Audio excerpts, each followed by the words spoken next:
Namaskar, I am Pallavi and I welcome you to the Bread of Life. Let us look to the Holy Bible. 2 Kings chapter 1 verses 1 to 12. The main idea of the day is seek God first. After the death of Ahab, Moab rebelled against Israel. Now Ahaziah fell through the lattice in his upper chamber in Samaria and lay sick. So he sent messengers telling them, Go, inquire of Baal-zebub, the god of Ekron, whether I shall recover from this sickness.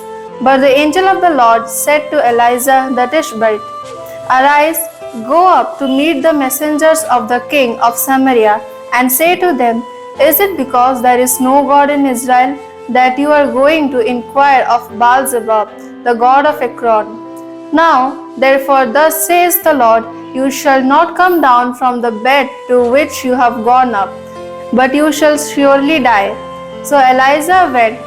The messengers returned to the king, and he said to them, Why have you returned? And they said to him, There came a man to meet us and said to us, Go back to the king who sent you, and say to him, Thus says the Lord, Is it because there is no God in Israel that you are sending to inquire to Baal-zebub, god of Ekron?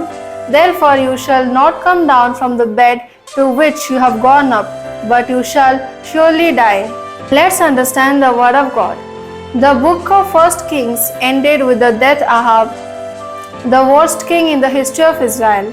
The book of 2 Kings started with King Ahaziah, son of Ahab.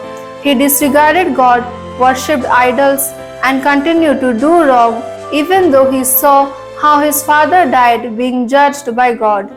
One day when Ahaziah was injured, he sought to ask Baal-zebub, the god of Ekron, to see if he would recover.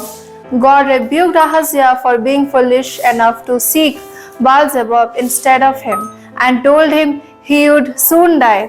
Who do you seek first when you are worried or when something happens? May the Lord bless us with this word. Let's pray and practice. Dear God, thank you for your wonderful words. God, please help us to seek you in all situations. In Jesus' name I pray. Amen.